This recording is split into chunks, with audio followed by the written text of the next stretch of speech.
ரொம்ப டயர்டா இருக்கு. இயற்கையான டேட்ஸ், பாதாம், பிஸ்தா, கேஷு அண்ட் ஹனி கொண்டு தயாரிக்கப்பட்ட லயன் டேட் நட் பைட்ஸ்.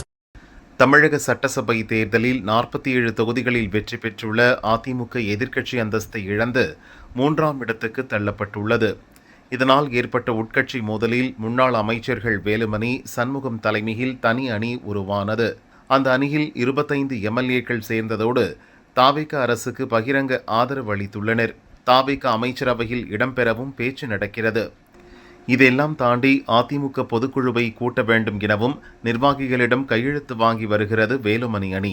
அதிமுகவில் பொதுச் செயலாளர் பழனிசாமியின் அதிகாரத்தை பறிக்கும் முயற்சிகள் நடக்கிறது. இந்த சூழலில் கட்சியின் அதிகாரப்பூர்வ டிவி சேனல் நாளிதழும் வேலுமணி, சண்முகம் கைகளுக்கு சென்றுள்ளது. அதிமுக ஆளுங்கட்சியாக இருந்தபோது நியூஸ் ஜே செய்தி சேனல் அதிமுகவுக்காக தொடங்கப்பட்டது. சேனல் நிர்வாகத்தை முன்னாள் அமைச்சர்கள் சண்முகம், வேலுமணி உள்ளிட்டோர் மேற்கொண்டனர். இப்போது சண்முகம், வேலுமணி தரப்பினரை கட்சி பொறுப்புகளில் இருந்து அதிமுக பொதுச் செயலர் EPS நீக்கியுள்ளார்.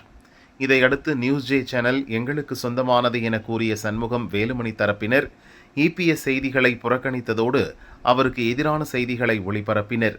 அதேபோல நமது அம்மா நாளிதழும் EPS கையை விட்டு போய்விட்டது. நிறுவனர் பழனிசாமி என்கிற பெயரில் வெளிவந்த நாளிதழ் சில நாட்களாக வேலுமணி பெயரில் வெளியாக துவங்கிவிட்டது. பழனிசாமியை விமர்சனம் செய்தும் அதில் செய்திகள் தொடர்ந்து வெளியாகி வருகின்றன. இந்நிலையில் அதிமுகவின் அதிகாரப்பூர்வ நாளேடான போர்வாள் தமிழ் நாளிதழை கட்சி பொதுச் செயலாளர் பழனிசாமி வெளியிட்டார். கட்சியின் முன்னணி நிர்வாகிகள் இந்த நிகழ்ச்சியில் பங்கேற்றனர். வேலுமணி தரப்பு எந்த வகையில் குடைச்சல் கொடுத்தாலும் தனது முடிவில் இருந்து பின்வாங்க போவதில்லை என்பதில் பழனிசாமி உறுதியாக உள்ளார்.